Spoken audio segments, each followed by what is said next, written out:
Bismillahirrahmanirrahim. Assalamualaikum warahmatullahi wabarakatuh. Innal hamdalillah nahmaduhu wa nasta'inuhu wa nastaghfiruh wa na'udzu billahi min shururi anfusina wa min sayyiati a'malina. May yahdihillahu fala mudhillalah wa may yudlil falan tajida lahu waliyyan mursyida. Asyhadu an la ilaha illallah wahdahu la syarika lah wa asyhadu anna Muhammadan abduhu wa rasuluhu la nabiyya ba'dah. Allahumma salli ala sayyidina wa habibina wa qurrati a'yunina Muhammadin wa ala alihi wa sahbihi ajma'in. Allahumma arzuqna fahman nabiyyin wa hifdhal mursalin wa ilhamal malaikatil muqarrabin birahmatika ya arhamar rahimin. Allahumma inna nas'aluka ilman nafi'ah wa qalban khashi'ah wa amalan mutaqabbala wa rizqan halalan tayyiban mubarakah. Rabbana zidna ilma warzuqna fahmah. Allahumma a'inna ala dhikrika wa syukrika wa husni ibadatik. Allahumma inna nas'aluka husnal khatimah wa na'udzu bika min su'il khatimah. Taqabbal minna ya karim walhamdulillahi rabbil alamin. Bapak Ibu jamaah yang dimuliakan Allah Subhanahu wa taala, tentu kita bersyukur kepada Allah Subhanahu wa taala karena malam ini kita bisa melaksanakan satu dari sekian banyak kewajiban kita kepada Allah Subhanahu wa taala, yaitu salat Isya berjamaah. Mudah-mudahan salat kita diterima oleh Allah Subhanahu wa taala. Jamaah yang dirahmati Allah, punya hati yang masih mau sholat itu rizki dari Allah Subhanahu wa ta'ala. Di tengah ada banyak orang punya hati tapi sama sekali tidak punya hajat kepada sholat. Dulu sering kita berpikir bahwa kalau kita ingin melejitkan rizki kita, melimpahkan rizki kita, kita berpikir kita akan kemudian menambah sholat duha kita. Kita akan sholat duha 2 rakaat, ada yang 4 rakaat, ada bahkan yang kemudian digas 8 rakaat.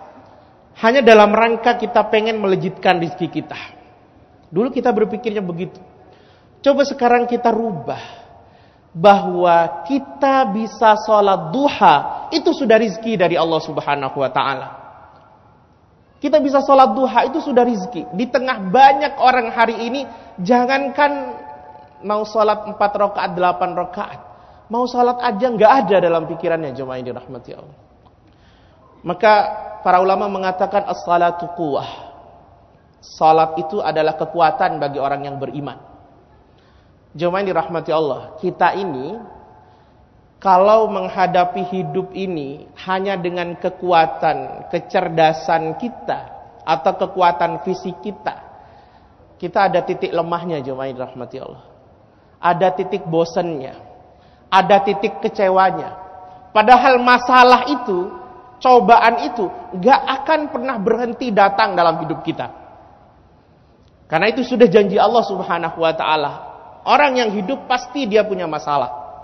Yang gak punya masalah itu orang yang sudah mati, Pak. Itu gak ada masalah.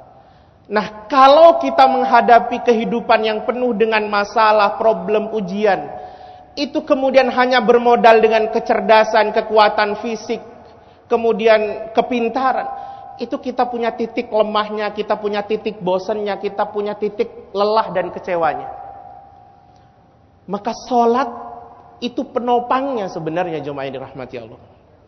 Saya ingat betul dulu ketika baginda Rasul Shallallahu Alaihi Wasallam itu pas awal-awal mendapatkan mandat kerasulan, mandat risalah, mandat dakwah.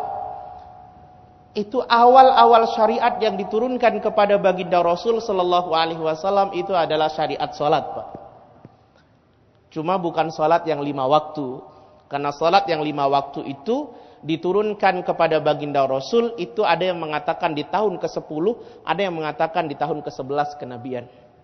Tapi salat yang awal-awal diturunkan itu adalah ada yang mengatakan 2 rakaat pagi hari, 2 rakaat petang hari. Tapi juga riwayat mengatakan salat yang awal-awal diturunkan sebagai syariat yang kemudian awal-awal diturunkan kepada baginda Rasul itu adalah salat tahajud. Tapi 13 tahun Rasul berada di Mekah itu hampir tidak banyak syariat yang diturunkan, tapi salat merupakan yang awal-awal diturunkan. Pertanyaan saya, kenapa salat sebegitu pentingnya diturunkan di awal oleh Allah Subhanahu wa taala? Karena Allah paham Bapak Ibu bahwa baginda Rasul itu ketika nanti kemudian menyebarkan risalah, menjadi seorang Rasul, maka dia akan berjumpa dengan berbagai masalah yang belum pernah dia jumpai sebelumnya. Dia akan mendapatkan cobaan yang lebih besar daripada sebelumnya. Bapak Ibu bisa bayangkan, baginda Rasul sejak kecil sampai usia 40 tahun itu kehidupannya penuh dengan pujian. Sejak kecil, karena memang beliau pribadi yang sangat bermoral, luar biasa moralitasnya. Di saat waktu itu tidak ada orang yang punya moral sekelas beliau. Bahkan di usia 35 tahun didaulat sebagai Al-Amin. Itu setiap hari dipuji. Umur 40 tahun dapat mandat risalah. Itu pertama kali beliau kemudian di downgrade. Beliau kemudian dicerca, diejek, difitnah. Saya membayangkan, orang kalau sudah sering dipuji, habis itu diejek, lebih sakit mana dengan orang yang tidak pernah diuji tapi diejek terus? Lebih sakit yang diejek, lebih sakit yang sering dipuji, habis itu diejek. Sama orang yang sudah sering punya fasilitas lengkap, sudah sering semuanya ada, serba instan, tiba-tiba jatuh miskin, itu jauh lebih sakit dibandingkan orang yang sudah biasa miskin. Nah, Anda bisa bayangkan, baginda Rasul sudah terbiasa dipuji, dapat mandat risalah, beliau kemudian langsung dicercah. Itu yang awalnya dipercaya, kemudian didustakan. Itu sakit luar biasa. Tapi Allah menurunkan salat dalam rangka memberikan kekuatan kepada baginda Rasul. Karena beliau akan mendapatkan cobaan yang lebih besar. Allah turunkan syariat salat pertama-tama agar hati beliau penuh dengan kekuatan. Maka ulama mengatakan as-salatu quwwah. Bagi orang yang beriman, salat itu kekuatan. Kenapa Allah mengatakan di dalam Qur'annya, ya ayyuhalladzina amanus ta'inu bisabri wassalah. Wahai orang-orang yang beriman, minta tolonglah kalian kepada Allah Subhanahu wa taala dengan wasilah sabar dan salat. Sabar dan salat. Maka saya yakin sekali ketika kita komitmen pada salat, menjaga terus salat-salat kita, itu kita punya kekuatan, Pak. Beberapa hari yang lalu saya mendapatkan kiriman video di grup-grup WA dan ini viral di Surabaya. Mungkin juga teman-teman di Lamongan mungkin ada yang mendapatkan juga video ini. Ada saudara kita itu yang kemungkinan masalah sudah besar luar biasa sampai di benaknya, full ada di kepalanya. Mungkin dia minta bantuan ke sana kemari tidak dapat bantuan, sudah mentok tidak ada solusi. Dia bunuh diri, cuma yang dirahmati Allah. Dia tidur di rel kereta api, dilindes sama kereta api, meninggal, Pak. Tubuhnya hancur. Beberapa hari yang lalu juga santri kami memposting di dalam story WA-nya, karena dia orang Gorontalo, dia posting di dalam status WA-nya itu daftar orang-orang di Gorontalo yang bunuh diri. Itu ternyata daftarnya ada 23 orang di sana sepanjang 2023 itu bunuh diri, Pak. Gantung diri. Mereka ini adalah orang-orang yang berpikir bahwa mati itu solusi. Ketika masalah-masalah yang mereka hadapi sudah terlalu banyak. Kemudian mereka berpikir kalau saya mati, masalah ini selesai. Padahal sebenarnya mereka tidak sadar. Mereka sedang berpindah dari satu masalah kepada masalah yang lebih besar. Maka jaga sholat ini, jemaah yang dirahmati Allah. Karena kita setiap hari akan berjumpa dengan masalah. kita yakin seyakin-yakinnya bahwa salat yang setiap hari kita tegakkan itu dan kita jaga itu menjadi kekuatan dalam kita menjalani hidup ini yang penuh dengan masalah dan ujian dari Allah Subhanahu wa taala. Maka kita bersyukur punya hati yang masih mau salat itu rizki. Baik, jemaah yang dirahmati Allah Subhanahu wa taala, kita akan berbicara tentang janji-janji Allah itu benar. Saya akan memulai dari, ini semua materinya kisah Pak. Tapi saya akan memulainya agak runut sedikit. Di Mesir itu dulu di masa Nabiullah Musa alaihi salam dan Fir'aun, ada dua komunitas yang sangat besar waktu itu. Yang pertama adalah komunitas Kipti, orang Mesir itu sendiri. Yang kedua adalah komunitas Bani Israel. Jadi ada dua. Begitu juga istilah untuk pemimpin terbesar mereka itu juga ada dua. Pemimpin terbesar mereka ada kalanya disebut sebagai Fir'aun, ada kalanya disebut sebagai Malik. Dua-duanya adalah pemimpin tertinggi. Bahasa kita raja atau presiden. Kadang disebut Fir'aun, kadang disebut Malik. Apa bedanya dua kata ini, Pak? Apa bedanya? Apa bedanya Fir'aun sama Malik? Kalau kita cek di dalam Quran, kita akan mendapati pemimpin tertinggi di Mesir. Ketika zaman Musa itu disebut Fir'aun. Tapi kalau kita kemudian melihat kisah Nabiullah Yusuf alaihi salam, pemimpin tertinggi di Mesir waktu itu disebut sebagai Malik, bukan Fir'aun. Apa bedanya? Saya kasih tahu begini. Fir'aun itu adalah istilah untuk pemimpin tertinggi Mesir yang dia berasal dari orang Mesir tersendiri. Itu disebut Fir'aun. Sementara Malik itu adalah raja atau pemimpin tertinggi di Mesir yang orangnya tidak berasal dari orang Mesir sendiri. Itu disebut Malik. Artinya, pemimpin tertinggi di Mesir ketika Musa itu adalah orang Mesir sendiri. Pemimpin tertinggi di Mesir ketika zamannya Yusuf itu bukan orang Mesir. Paham di sini ya? Oke. Karena Fir'aun yang hidup di Musa itu adalah orang Mesir, maka waktu itu orang-orang Kipti, orang-orang Mesir mendapatkan posisi-posisi strategis. Urusan eselon 1, eselon 2 itu ya diisi sama mereka, Pak. Tapi urusan cleaning service, kemudian urusan nyapu jalan raya, itu urusan orang-orang Bani Israel. Jadi kalau posisi strategis itu diduduki oleh orang-orang Kipti, karena Fir'aun dari orang Kipti. Satu hari jemaah yang dirahmati Allah, Fir'aun itu melihat di dalam mimpinya bahwa ada kobaran api yang datang dari Baitul Maqdis. Itu kemudian datang ke Mesir dan melalap semua istana Fir'aun termasuk orang Kiptinya. Malam itu Fir'aun terperanjat dari tidurnya, dia ketakutan, dia khawatir, maka malam itu juga dia meminta semua penasehatnya datang ke istana. Penasehat Fir'aun itu jemaah yang dirahmati Allah terdiri dari para cendekiawan, ahli nujum, tukang sihir, golongan itulah. Maka ketika semua didatangkan, Fir'aun berbicara di depan mereka, aku bermimpi begini, tolong tafsirkan. Maka salah satu di antara mereka mengatakan, duhai paduka raja, mimpimu itu mengisyaratkan bahwa sebentar lagi akan lahir seorang anak dari rahim ibu Bani Israel yang dia akan menjadi penyebab runtuhnya, hancurnya kerajaanmu. Itu tafsirnya, Pak.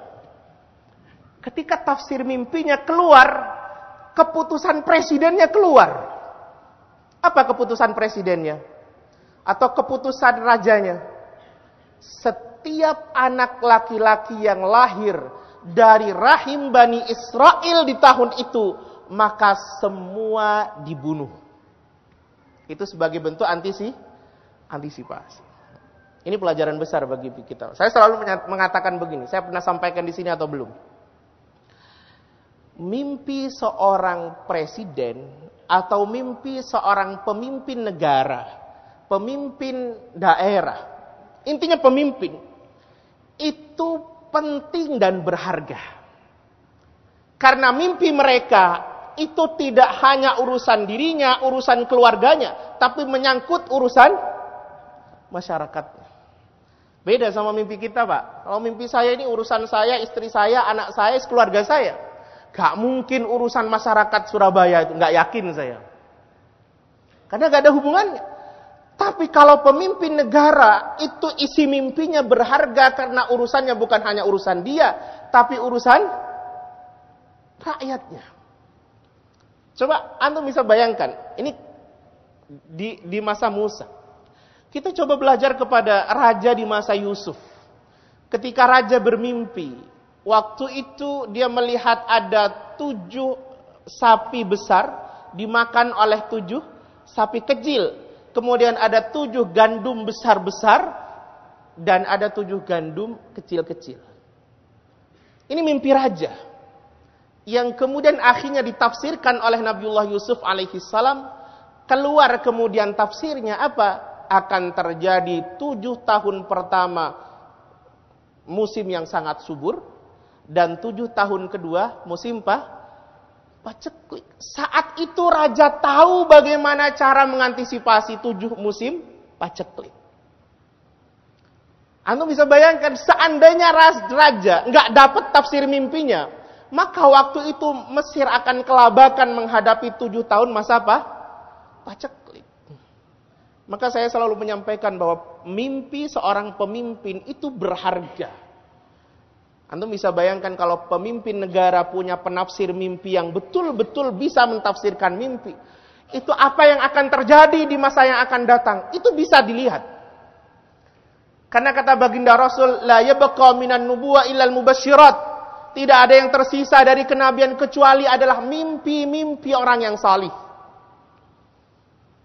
Maka jemaah yang dirahmati, ini penting sekali. Kalau antum kelak jadi wali kota atau wali gubernur atau mungkin presiden, tolong punya penafsir mimpi.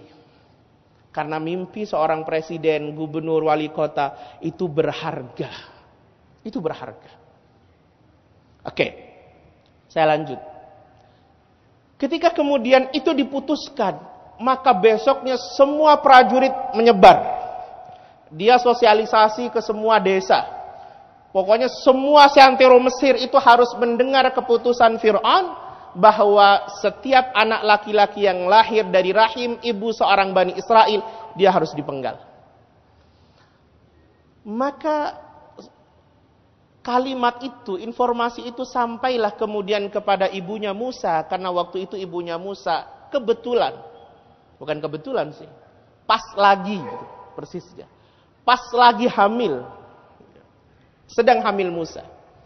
Tentu kemudian ibu Musa khawatir, jemaah dirahmati Allah. Ketakutan luar biasa. Maka di saat beliau ketakutan dan khawatir itu, Allah kasih ilham. Kata Allah di dalam Quran, surah Al-Qasas ayat ke-7 sampai ke bawah itu, Allah bilang, wa auhayna ila ummi Musa an ardi'i. Kami ilhamkan kepada ibunya Musa, kalau nanti anaknya lahir, tetap disusui. Fa idza khifti alaihi fa'alqihi fil yam. Kalau engkau kemudian takut dan khawatir, hanyutkan saja anak ini ke sungai Nil. Wala takhafi wala tahzani. Jangan takut, jangan bersedih. Ini kalimat yang saya maksud. Inna radduhu ilaiki wa ja'iluhu minal mursalin. Sesungguhnya kami akan mengembalikan anakmu ke dalam pangkuanmu dan kami jadikan dia sebagai bagian dari seorang rasul. Allah berjanji kepada siapa? Kepada ibu Musa. Allah janji, kami akan kembalikan anakmu nanti ke pangkuanmu dan kami akan jadikan dia sebagai rasul. Maka ibu Musa, jemaah yang dirahmati Allah, itu kemudian melarungkan Musa. Bapak Ibu jemaah dirahmati Allah. Sungai Nil itu terusan alirannya, itu ternyata masuk ke wilayah istana raja, masuk ke wilayah kerajaan. Kita tahu bahwa istana yang bagus, rumah yang bagus, itu biasanya ada aliran sungainya, aliran airnya, mohon maaf. Ada aliran airnya, ada air mancurnya, dan lain sebagainya. Waktu itu Sungai Nil itu masuk ke dalam wilayah istana, alirannya itu. Saat dihanyutkan, Ibu Musa meminta kepada mbaknya Musa. Waktu itu dia bilang begini, wa qalat li ukhtihi qussi. Ibunya Musa bilang kepada mbaknya Musa, qussi itu artinya kau ikuti peti ini. Siapa nanti yang mau ngambil peti ini, tapi jangan sampai ketahuan bahwa engkau mengikuti peti ini. Jadi diikuti dari jauh. Jadi dari pinggir sungai tapi dari jauh. Yang penting nanti kamu tahu siapa yang ngambil. Maka ketika kemudian dilarungkan, jemaah yang dirahmati Allah, dihanyutkan, rupanya Bunda Asia waktu itu sebagai istri Fir'aun sedang bersih-bersih bersama dayang-dayang beliau di Sungai Nil yang ada di dekat istana tadi. Ketika peti itu diambil, jemaah yang dirahmati Allah, kemudian oleh dayang-dayangnya diserahkan kepada Bunda Asia. Mari kita lihat. Waktu itu ketika Bunda Asia membuka pertama kali petinya, Allah Subhanahu wa ta'ala memberikan cahaya kepada wajahnya Musa dan meniupkan rasa sayang, rasa cinta, rasa simpati kepada Bunda Asia untuk kemudian berkasih sayang dan cinta kepada anak ini. Maka ketika dilihat, luar biasa. Langsung sayang, Pak. Langsung kasihan. Maka kemudian Bunda Asia menghadap kepada Fir'aun. Ini menarik, Pak. Ketika Bunda Asia menghadap kepada Fir'aun suaminya itu, kalimat Bunda Asia, wa qalat imra'atu fir'aunu qurratu 'ainin li walak. Wahai suamiku, ini anak bisa jadi kelak akan menjadi penyejuk jiwa kita. Aku dan kamu, la taqtulu, tolong jangan dibunuh. Tolong jangan dibunuh.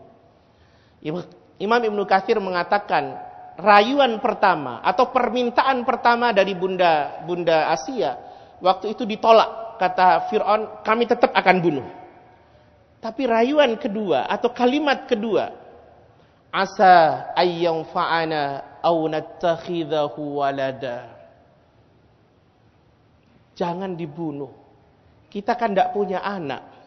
Siapa tahu ini anak bisa jadi anak angkat kita dan bisa bermanfaat untuk kita kelak. Salah satu kegundahan bagi seorang raja itu kalau kemudian dia tidak punya keturunan. Karena tidak ada yang akan mewarisi. Maka mikir dia, Pak. Dan rupanya rayuan kemudian kalimat-kalimat Bunda Asia ini ternyata membuat Fir'aun mengatakan, ya sudah. Dipelihara saja, dibesarkan saja.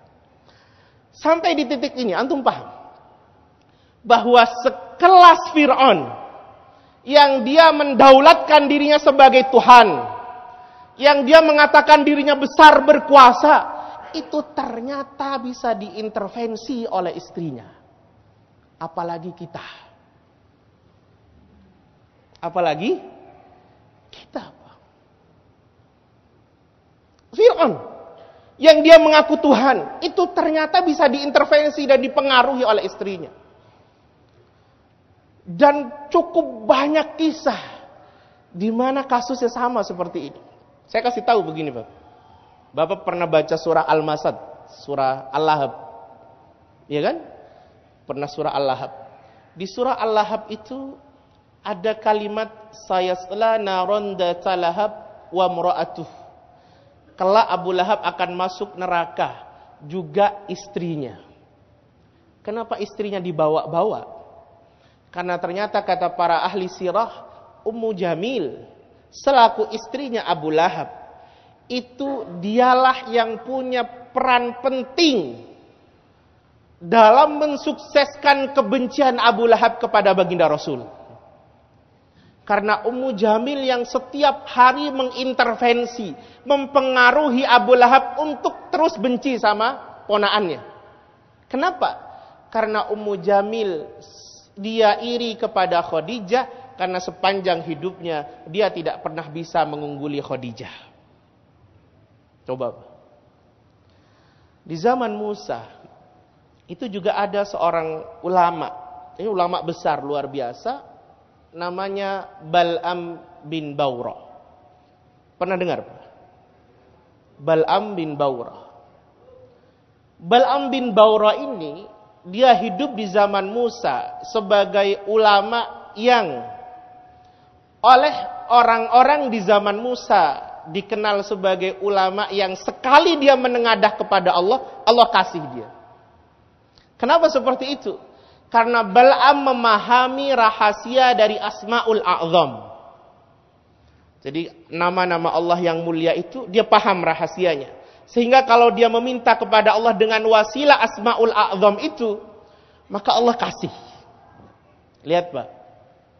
Suatu hari Musa itu diusir oleh Fir'aun. Untuk kesekian kalinya. Karena Musa itu diusir Fir'aun banyak sekali.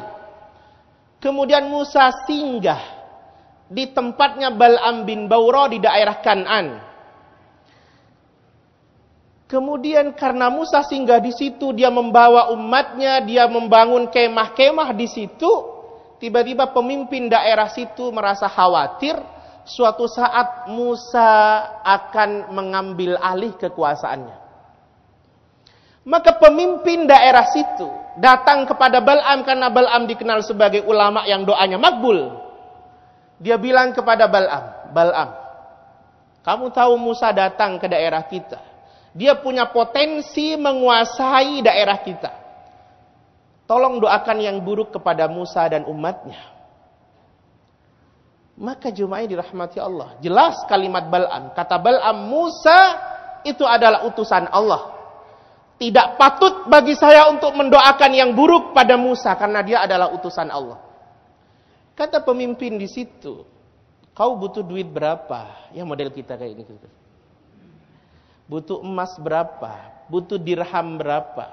Dinar kau butuh berapa? Kami siapkan.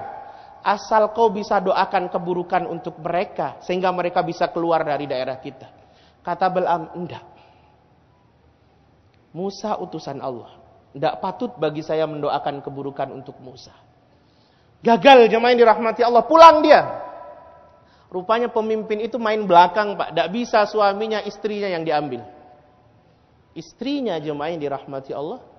Didekati. Dibilang, butuh duit berapa? Butuh emas berapa? Kalau aku kasih segini kira-kira mau nggak bujuk suamimu. Agar suamimu mau mendoakan keburukan kepada Musa. Dia bilang, saya ambil. Diambil jemaah yang dirahmati Allah. Seorang istri tahu cara membujuk suami terbaik dalam kondisi apa. Itu ketika dibujuk suaminya. Mau Bal'am. Coba bayangkan. Ketika dibujuk sama istrinya. Bal'am yang kuat di awal tadi. Itu ternyata mau jemaah yang dirahmati Allah. Setelah itu Bal'am mengirim pasukan perempuan cantik-cantik. Itu dikirim ke kemah-kemah Musa. Dalam rangka agar terjadi perzinahan massal di sana. Sehingga ketika dia berdoa kepada Allah cepat dikasih azab. Dikirim tuh perempuan. Sampai akhirnya Bal'am naik ke atas gunung. Dia berdoa kepada Allah Subhanahu wa ta'ala untuk keburukan Musa. Allah gak kasih, Allah gak kabulkan. Justru Allah wafatkan dia dalam keadaan su'ul khotimah. Betapa peran istri antum itu penting sekali. Maka saya bisa yakin seyakin-yakinnya. Saya bisa yakin. Walaupun ini tidak 100%. Bahwa suami-suami yang hari ini prestis. Yang hari ini berada di puncak kesuksesannya. Itu pasti support istrinya juga besar. Itu penting. Walaupun istri kita itu ada di rumah. Itu perannya strategis sekali. Saya aja kalau ngisi begini Pak. Kalau ngisi begini. Itu keluar rumah, istri saya cemberut. Itu ngisi juga amburadul jemaah yang dirahmati Allah. Karena pulang ketahuan, pulang masih gak disapa ini misalnya. Baginda Rasul Shallallahu Alaihi Wasallam itu di awal-awal beliau dapat risalah. Ketika Iqra itu diturunkan, kita tahu beliau posisi ada di Gua Hira. Waktu itu beliau kemudian saking dari ketakutannya, beliau lari dari Gua Hira itu kemudian datang kepada Bunda Khadijah di rumahnya, masuk ke dalam rumahnya, diselimuti oleh Bunda Khadijah. Besoknya oleh Bunda Khadijah diajak ke Waraqah ibn Nawfal selaku paman beliau Bunda Khadijah. Ketika diajak ke Waraqah ibn Nawfal, kemudian Rasul bercerita tentang bagaimana kejadian semalam. Waraqah bilang begini, apa yang datang kepadamu wahai Muhammad, itu juga yang datang kepada Musa. Ketahuilah bahwa kalau seandainya aku masih hidup ketika umatmu atau kaummu mengusirmu dari negerimu, maka akulah orang yang pertama kali akan membelamu. Itu baginda Rasul nanya begini, Pak, lu masa iya sampai diusir? Kata Waraqah ibn Nawfal, tidak ada seorang Rasul pun melainkan pasti diusir oleh kaumnya. Itu Bunda Khadijah sebenarnya punya dua pilihan. Mau terus bersama Rasul atau dia tidak bersama Rasul. Karena waktu itu jemaah yang dirahmati Allah sangat ketahuan bahwa masa depan suaminya ini diusir. Tapi Khadijah mengatakan, suamiku atau Muhammad, aku tetap akan bersamamu sepanjang engkau berada dalam kebenaran. Itu kemudian beliau jadi semangat jemaah yang dirahmati Allah. Maka kenapa Khadijah, sepanjang beliau bersama Khadijah, Rasul tidak menikah lagi? Kenapa, Bu? Kenapa, Bu? Kenapa? Karena Khadijah memiliki semua karakter istri terbaik. Maka Rasul gak butuh dengan yang lain. Khadijah itu sandaran baginda Rasul yang paling punya pengaruh. Maka setiap laki-laki hebat pasti di belakangnya ada wanita hebat. Sama. Fir'aun itu ternyata bisa dipengaruhi. Ketika kemudian sudah keputusannya dipelihara, diasuh, dibesarkan, itu secara tidak langsung sebenarnya Allah sedang mengejek Fir'aun. Kenapa seperti itu? Masa ada raja yang mengaku Tuhan, dia ternyata membesarkan musuhnya sendiri. Ya kan? Ada seorang raja yang dia mengaku Tuhan, dia berkuasa, dia kuat, dia perkasa. Tapi ternyata dia tidak tahu bahwa yang dia besarkan, yang dia kasih makan, dia kasih pendidikan, itu adalah musuhnya sendiri kelak. Ini kan berarti bukan Tuhan, Pak. Allah ngejek dia. Bahwa orang-orang sombong itu kelak akan dihancurkan oleh Allah dengan hal yang remeh-temeh. Hal yang remeh-temeh kayak gini. Justru yang kelak akan menghancurkan yang dia besarkan sendiri. Namrud itu yang 600 tahun tidak pernah sakit kemudian dia mengatakan bahwa aku adalah Tuhan. Itu ternyata Allah nggak butuh Ibrahim untuk menghabisi dia. Allah kirim lalat yang kemudian masuk ke dalam lubang hidungnya, merongrong organ-organ tubuh di dalamnya, meninggal dia. Abu Jahal yang dia didaulat oleh para mu'arrikh sebagai Fir'aunnya zaman baginda Rasul, itu Allah tidak butuh baginda Rasul, tangan baginda Rasul sendiri untuk menghabisinya. Allah kirimkan dua anak kecil, di mana ketika dua anak kecil ini membunuh Abu Jahal, dua anak kecil ini itu sampai bisa masuk di bawah selangkangannya, Pak. Saking dari kecilnya. Kemudian dia masuk di bawah selangkangannya Abu Jahal, habis itu disayat tumitnya Abu Jahal, jatuh dia digorong. Selesai. Maka orang-orang sombong itu oleh Allah dihancurkan, dilemahkan dengan hal yang remeh-temeh. Oke. Setelah itu jemaah yang dirahmati Allah Subhanahu wa taala, Musa sudah ada di istana. Maka hal pertama yang terjadi adalah Musa butuh ASI dan istana tidak bisa memberikan. Saat itu Musa menangis luar biasa. Keluarlah kemudian taklimat dari Bunda Asia untuk mencarikan ibu susuan yang ada di sekitar istana. Maka semua dayang-dayang dikumpulkan, didekatkan kepada Musa. Ternyata Musa nggak ada yang mau. Musa nggak mau. Kemudian informasi ini semakin melebar sampai keluar istana, sampai ke pasar-pasar, bahwa istana membutuhkan ibu susuan untuk anak angkat raja. Informasi ini kemudian ditangkap oleh mbaknya Musa yang tadi diutus sama ibunya, jemaah yang dirahmati Allah. Ketika ditangkap, dia tahu bahwa Musa butuh ibu susuan. Dia minta izin masuk ke dalam istana. Minta izin secara private, secara pribadi. Dia berbicara dengan Bunda Asia. Dia mengatakan, aku punya rekomendasi seorang ibu susuan yang terbiasa menyusui dan mengambil anak angkat atau mengambil anak susuan.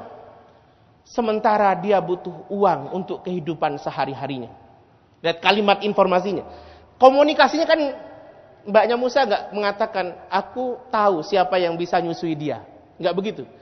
Tapi kalimatnya, aku bisa rekomendasikan engkau seorang ibu susuan yang terbiasa menyusui anak susuan dan dia butuh uang.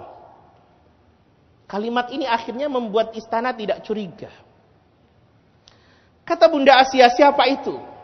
Maka dipanggillah orang dari desa dan itu adalah ibunya Musa. Dibawa ke istana. Ketika dibawa ke istana, jemaah yang dirahmati Allah Subhanahu wa taala, didekatkan kepada Musa, maka seketika Musa mau. Ya wajarlah, itu siapa? Itu ibunya sendiri. Ketika dia mau, maka Bunda Asia langsung bilang begini, tinggallah engkau di istana, susui anak ini sampai dia nanti disapi. Kata Bunda Musa, aku di belakang, artinya di rumahnya, masih punya seorang suami dan masih punya anak, juga masih punya hewan ternak. Aku mengurus mereka semua. Kalau aku tinggal di sini, maka aku tidak bisa mengurus mereka semua. Lebih baik aku yang bawa anak ini. Kata Bunda Asia, ya sudah, dibawa saja semua operasionalnya, semua kebutuhan hidupmu selama kamu kemudian menyusui anak ini dalam tanggungan istana. Coba. Betapa Allah itu kalau sudah berjanji Allah kembalikan. Kan tadi kita tahu bahwa Allah bilang inna radduhu ilaiki wa ja'iluhu minal mursalin. Kami akan kembalikan anak ini kepadamu dan kami akan jadikan dia sebagai seorang rasul. Tidak lama waktunya, Pak. Cuma di ribon saja itu. Sehingga Musa selamat, bahkan semua kehidupan Musa dan ibunya itu ditanggung oleh kerajaan.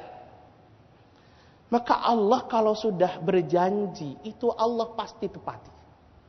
Allah pasti tepati. Sama juga, saya mungkin pernah cerita di sini, tapi saya kuatkan lagi. Dalam surah Al-Lahab tadi, kita tahu bahwa ada kalimat sayasla naran dzata lahab. Kelak Abu Lahab akan masuk ke dalam neraka. Kita biasanya kalau baca surah Al-Lahab ini Pak lewat aja, padahal ada satu peristiwa yang luar biasa. Makanya Quran itu kalau dia dipadukan dengan sirah, maka dia hidup. Cuma yang dirahmati Allah. Saya tadi hanya mengupas 2 ayat di dalam surah Al-Qasas. Tapi panjang sekali, hampir 1 jam tuh. Dalam kalimat sayasla naran dzata lahab, bahwa Abu Lahab itu kelak akan masuk ke dalam neraka.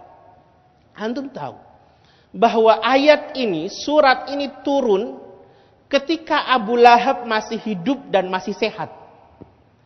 Tapi vonis bahwa Abu Lahab sudah masuk neraka, dia akan berada di api yang bergejolak, itu sudah keluar, Pak. Padahal Abu Lahab di saat ayat ini turun, dia posisi sedang sehat-sehatnya. Persis ada depan baginda Rasul. Dia masih punya kesempatan belasan tahun untuk hidup setelah ayat ini keluar. Tapi ternyata Allah sudah berjanji dia masuk neraka. 13 tahun, belasan tahun dia masih hidup. Dan setiap hari, mungkin bisa setiap hari, dia mendengarkan kalimat itu dari lisan kaum muslimin, bahwa Abu Lahab masuk neraka, Abu Lahab masuk neraka, Abu Lahab masuk neraka. Itu ternyata sama sekali tidak membuat hatinya tersentuh dengan hidayah. Dia mati tetap dalam keadaan kafir. Saya berpikir, seandainya Abu Lahab ketika tahu bahwa dia divonis masuk neraka, kemudian dia bilang, Muhammad, asyhadu an la ilaha illallah, wa asyhadu anna Muhammad Rasulullah. Kita perlu delete surah Al-Lahab dalam kitab-kitab. Tapi ternyata tidak. Dia tetap sampai matinya, mati dalam keadaan kafir. Mati dalam keadaan kafir. Jemaah yang dirahmati Allah Subhanahu wa taala. Baginda Rasul itu ketika beliau sedang melakukan atau mempersiapkan strategi perang Khandaq, beliau kemudian menggali parit waktu itu, dalam, panjang, kemudian cukup lebar, karena syaratnya harus tidak bisa dilompati oleh apa? Oleh kuda. Waktu itu sang penggagas strategi Salman Al-Farisi tiba-tiba menemui satu bongkahan batu yang cukup besar sekali, di mana bongkahan batu itu digempur berkali-kali tidak hancur, Pak. Maka kemudian Salman menghadap kepada baginda Rasul dan mengatakan, ya Rasulullah, kami menjumpai ada bongkahan batu besar yang tidak bisa kami hancurkan. Kata baginda Rasul, aku sendiri yang menghancurkan. Beliau ngambil kapak. Kemudian beliau memukul batu besar itu. Pukulan pertama, kita tahu sirahnya waktu itu. Pukulan pertama keluar kalimat baginda Rasul, Allahu Akbar, Allah Maha Besar, aku telah diberi kunci Persia.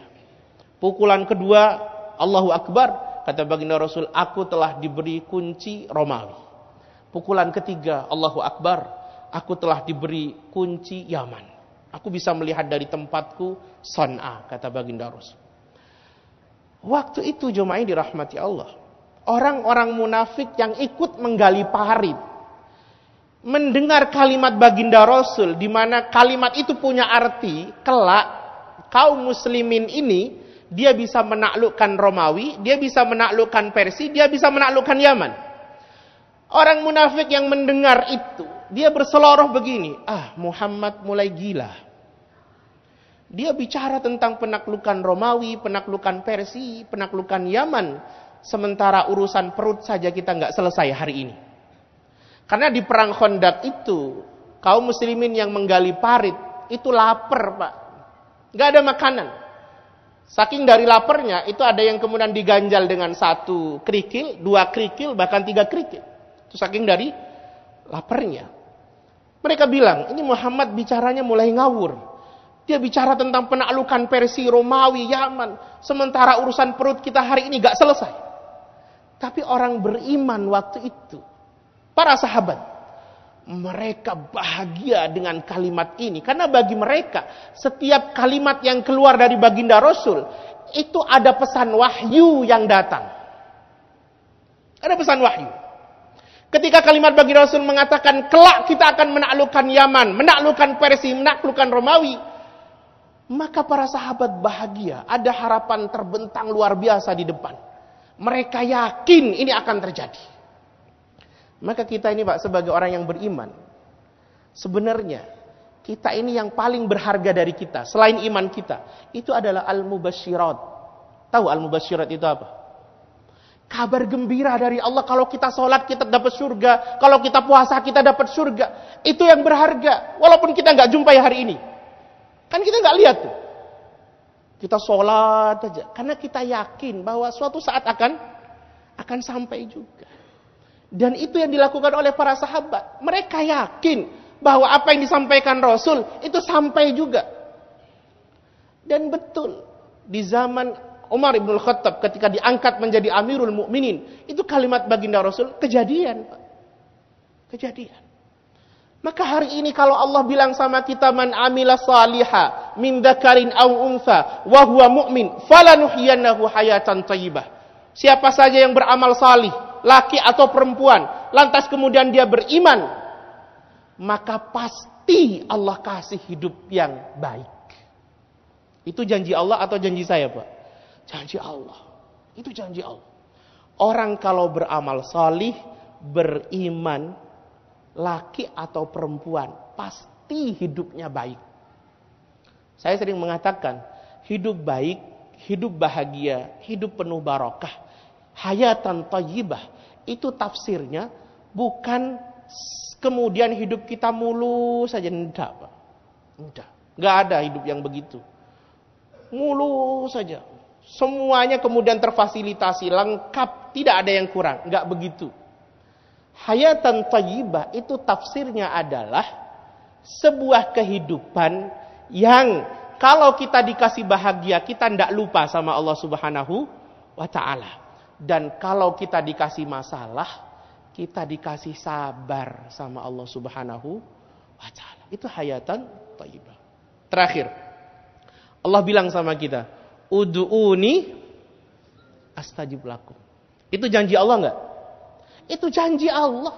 Kalau kalian berdoa kepadaku, berdoalah, mintalah padaku, astajib lakum, aku pasti kasih. Pasti, kalimat Allah pasti. Ini janji Allah Subhanahu wa ta'ala. Ustaz, tapi aku suwe berdoa, Ustaz. Lama berdoa, gak dikasih-kasih. Saya mau tanya satu hal, dan Bapak Ibu jawab dengan jujur. Semua yang Bapak Ibu sekarang dapatkan itu, Bapak Ibu minta gak sama Allah? Halo?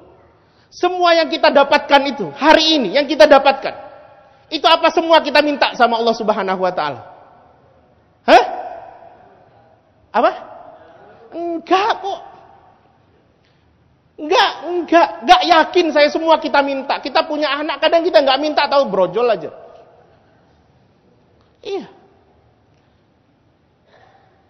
Dari sekian banyak yang sudah kita dapatkan hari ini, itu yakinnya saya, Bapak Ibu tidak semuanya minta, tapi Allah sudah kasih. Itu yang kemudian kita bilang bahwa Allah enggak menepati janji. Allah lebih dari sekedar menepati janji. Allah bilang ud'uni astajib lakum.